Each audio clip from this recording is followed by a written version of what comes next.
الحمد لله نحمده ونستعينه ونستغفره ونعوذ بالله من شرور أنفسنا ومن سيئات أعمالنا من يهده الله فلا مضل له ومن يضلله فلا هادي له ونشهد أن لا إله إلا الله وحده لا شريك له أرسله بالحق بشيرا ونذيرا وداعيا إلى الله بإذنه سراجا وقمرا منيرا أما بعد فأعوذ بالله من الشيطان الرجيم بسم الله الرحمن الرحيم يا أيها الذين آمنوا لا تحرموا طيبات ما أحل الله لكم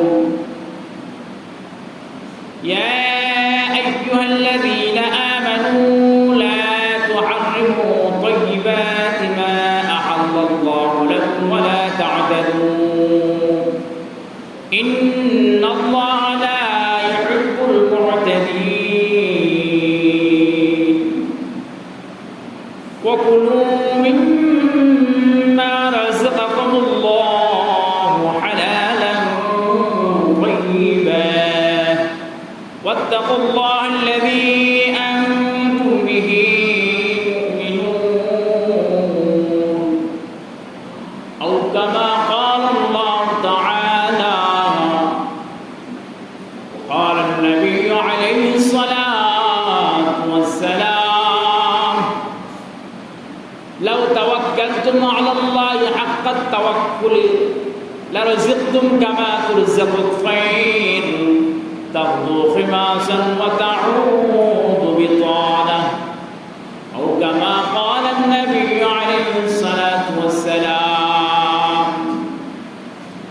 إن الله وملائكته يصلون على النبي يا أيها الذين آمنوا صلوا عليه وسلموا تسليما আমরা সকলে উচ্চ আওয়াজে দরুদ পড়ি اللهم صل على محمد وعلى آل محمد كما صليت على إبراهيم وعلى آل إبراهيم إنك حميد مجيد اللهم بارك على محمد وعلى آل محمد كما باركت على إبراهيم وعلى آل إبراهيم إنك حميد مجيد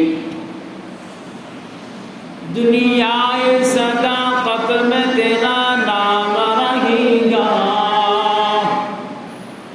दुनियाए सदाकत में तेरा नाम रहेगा सिद्दीक तेरे नाम से इस्लाम रहेगा सिद्दीक तेरा नाम से इस्लाम रहेगा दुनियाए शुजाअत में तेरा नाम रहेगा दुनियाए शुजाअत में तेरा नाम रहेगा हैदार तेरे नाम से इस्लाम रहेगा हैदार तेरे नाम से इस्लाम रहेगा मुहतरम हाजिरीन মহান আল্লাহ পাকের দরবারে আলিশান দরবারে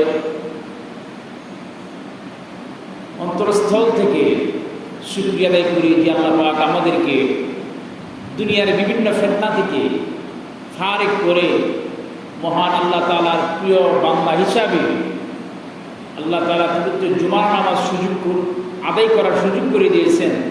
এই জন্য আল্লাহর দরবারে কালিমাতুশ শুকর আদায় করি আলহামদুলিল্লাহ।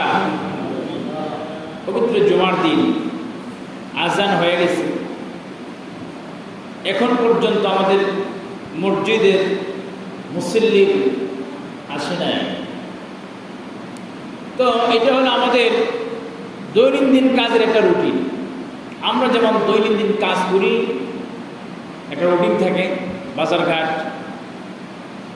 খানা পিনা, ঘুম, গোসল, তেমনি আমরা একটা রুটিন করে নিচ্ছি যে জুমার দিন নামাজ শুরু হওয়ার 5 মিনিট আগে আমরা মসজিদে যাই। এটা আমাদের একটা রুটিন। কারণ পবিত্র জুমার দিন একটা ঈদের দিন, সাপ্তাহিক একটা ঈদের দিন। এই ঈদের দিনে যিনি দূরে থাকে, আগের কাতারে না থাকতে পারে, আল্লাহর নবী বলেন সে আসলেই হতভাগ্য।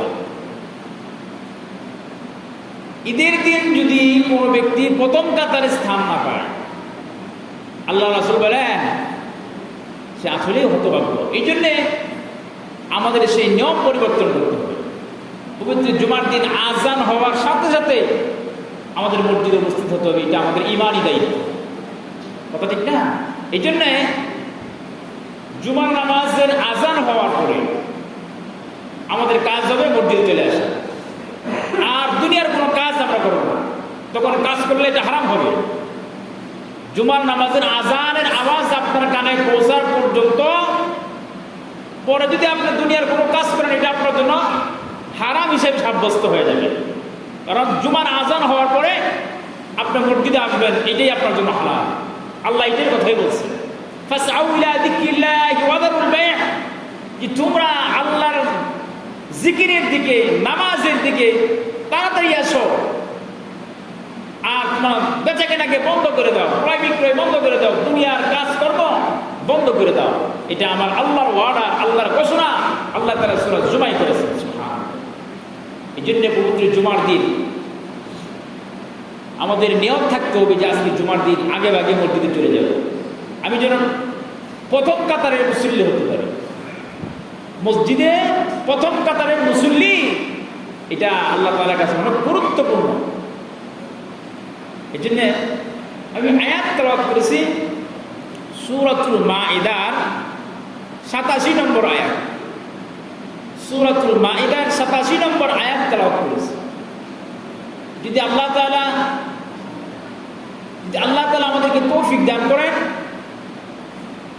তো আয়াতের আনুষঙ্গিক কিছু আলোচনা করার চেষ্টা করবো ইনশাআল্লাহ। তো আমি আয়াতটা তেলাওয়াত করেছি। আয়াতের অর্থটা হলো, ইয়া আইয়ুহাল্লাযীনা আমানু লা তুহাররিমু তাইয়্যিবাতি মা আহাল্লাল্লাহু লাকুম ওয়া লা তা'তাদু ইন্নাল্লাহা লা ইউহিব্বুল মু'তাদিন। হে ঈমানদারগণ, তোমরা আল্লাহর হালালকৃত রিজিক সমূহকে হারাম করিও না। হালালকৃত রিজিকগুলোকে হারাম করিও না, আর সীমালঙ্ঘন করিও না। নিশ্চয়ই আল্লাহ তাআলা সীমালঙ্ঘনকারীদেরকে পছন্দ করেন না। পরবর্তী আল্লাহ তাআলা বলেন, ওয়াকুলু মিম্মা রাযাকাকুমুল্লাহু হালালান তাইয়্যিবা, যে তোমরা আল্লাহ তাআলার দেওয়া রিজিক থেকে ভক্ষণ করো, যে রিজিকটা আল্লাহ তাআলা তোমাদের জন্য হালাল করে দিয়েছে। আর আল্লাহকে ভয় করো, কেননা তোমরা যে আল্লাহর প্রতি ঈমান আনয়ন করেছো। আল্লাহকে ভয় করবো কেন? কেননা তোমরা যে আল্লাহর প্রতি ঈমান আনয়ন করেছো। এখানে আল্লাহ রাব্বুল আলামিন রিজিকের আলোচনা করেছেন। কি করেছেন? রিজিকের আলোচনা করেছেন। রিজিক অন্যত্র সূরাতুল মাইদার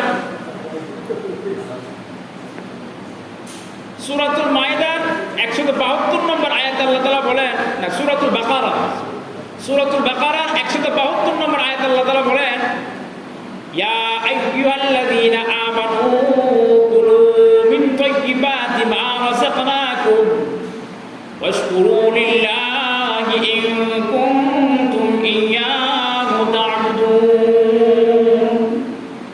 আল্লাহ তাআলা এখানে বলেন, হে ঈমানদারগণ, যে তোমরা ওই পবিত্র বস্তুটাকে ভক্ষণ করো যা আমি আল্লাহ তোমাদেরকে রিজিক হিসেবে দিয়েছি, আর আল্লাহ শুকরিয়া আদায় করো যদি তোমরা তারই ইবাদত করে থাকো। এই দুই আয়াতের অর্থ মোটামুটি একই।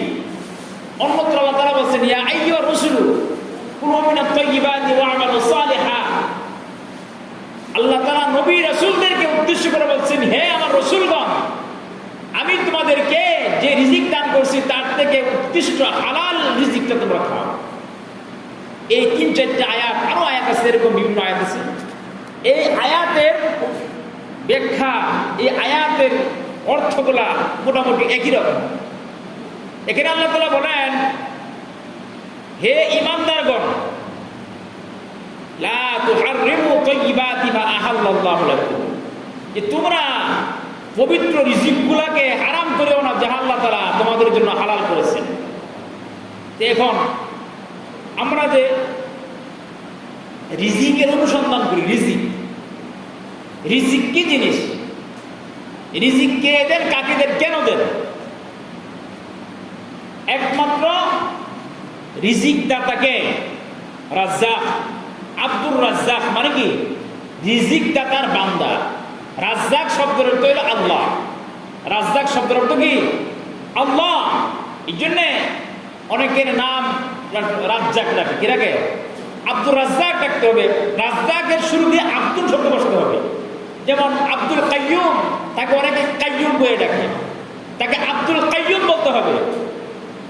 আব্দুল সামাদ, তাকে সামাদ বললে কোন হবে? আব্দুল সামাদ বলতে হবে। এই জন্য আল্লাহ তাআলার যত গুণবাচক নাম আছে সব গুণবাচক নামের শুরু দিয়ে আব্দুল শব্দ ব্যবহার করতে হবে।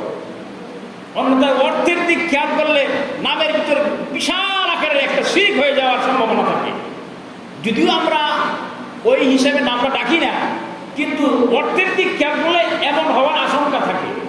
এই জন্য আমরা আল্লাহর গুণবাচক নাম যাদের আছে তাদের নামের শুরুতে আব্দুল, যেমন আব্দুর রাজ্জাক, আব্দুল মান্নাফ, আব্দুল সামাদ, আব্দুল আউয়াল, আব্দুল খালেক। এই জন্য আল্লাহর গুণবাচক নামের শুরু দিয়ে আব্দুল শব্দ ব্যবহার করতে হবে।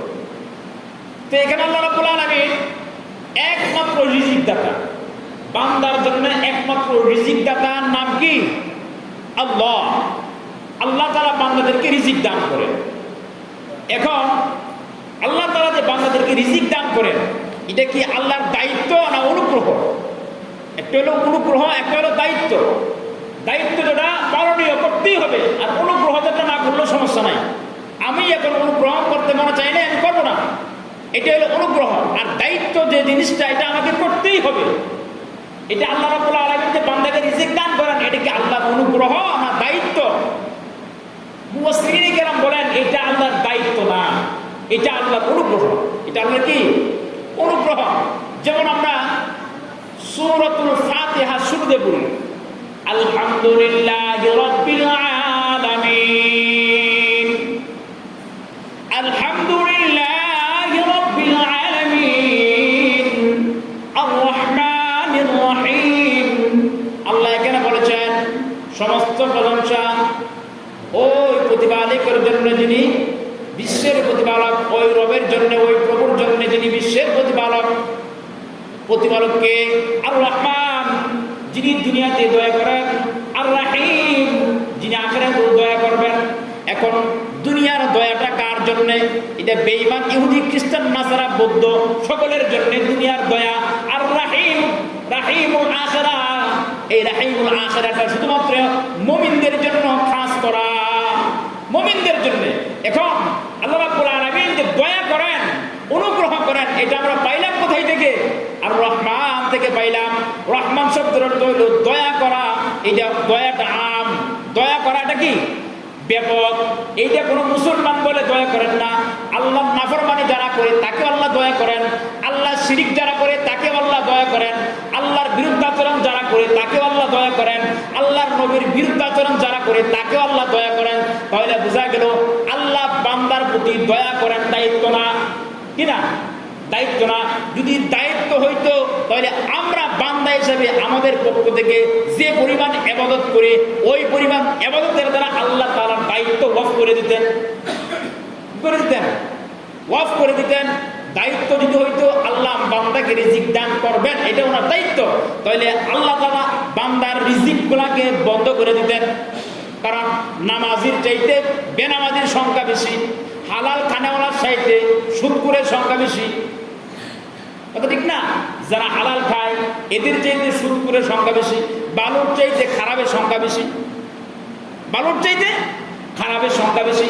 তাহলে আমার আল্লাহ যদি দায়িত্ব মনে করে রিজিক দান করতেন, তাহলে দায়িত্ব হিসাবে রিজিকটা বন্ধ করে দিতেন। তাহলে বুঝা গেল রিজিক দেওয়া আল্লাহর দায়িত্ব না, আল্লাহর রহমান।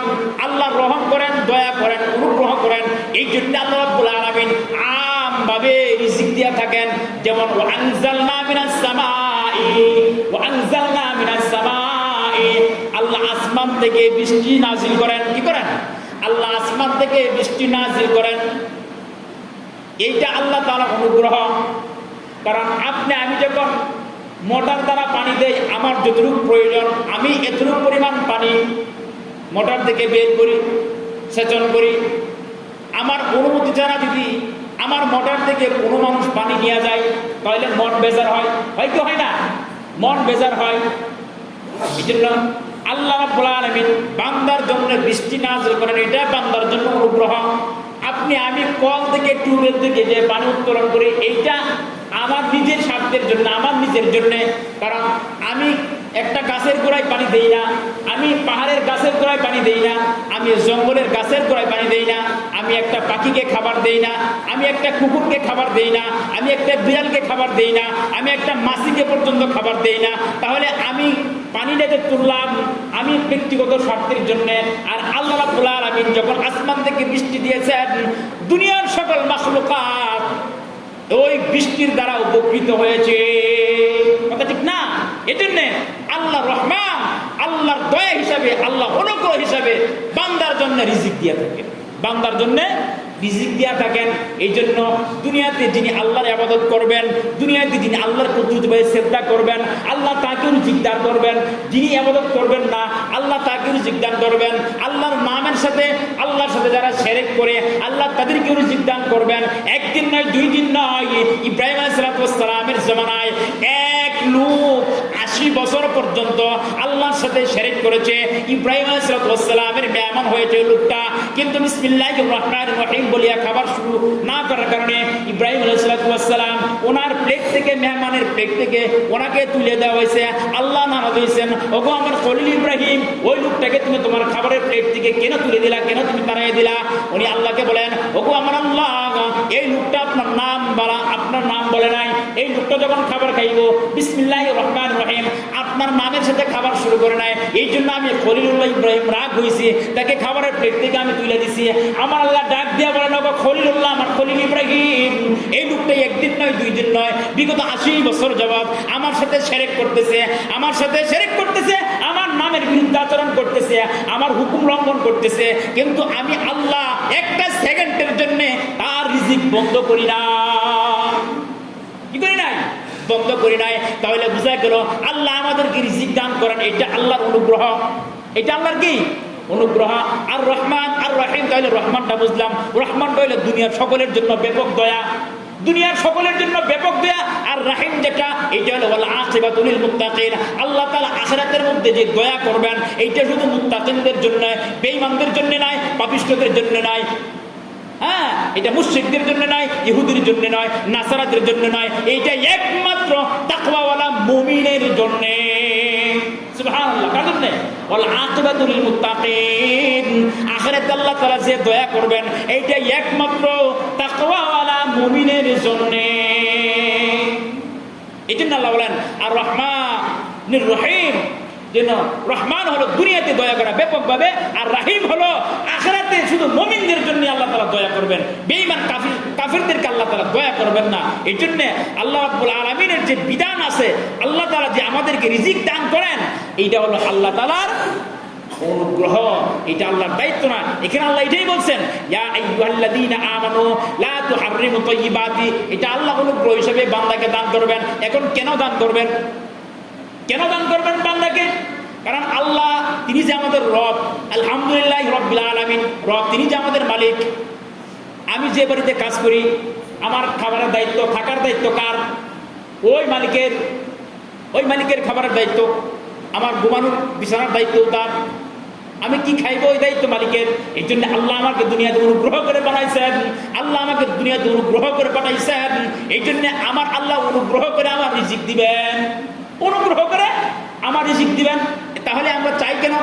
তাহলে প্রশ্ন হইতে পারে, হুজুর ইবাদত করি কেন? আল্লাহর অনুগ্রহ আল্লাহ আমাদেরকে রিজিক দিবেন, আল্লাহর অনুগ্রহ আল্লাহ আমাদেরকে রিজিক দিবেন, তা নামাজ পড়ি কেন, দোয়া করি কেন আল্লাহর কাছে? আমার আল্লাহ ফেরেশতাদের সাথে গর্ব করেছেন, ফেরেশতাদের সাথে পরামর্শ করেছেন। ফেরেশতাদের সাথে পরামর্শ করার পর ফেরেশতারা যখন এই পরামর্শ দিল, আল্লাহ দুনিয়াতে উম্মত বানানোর প্রয়োজন নাই, দুনিয়াতে বান্দা বানানোর প্রয়োজন নাই। তারা কিরকম জিনিস নিয়ে মারামারি করবে, কিরকম জিনিস নিয়ে মানুষ হত্যা করে ফেলবে, কিরকম জিনিস নিয়ে মানুষ মেরে ফেলবে, এই জন্য দুনিয়াতে মানুষ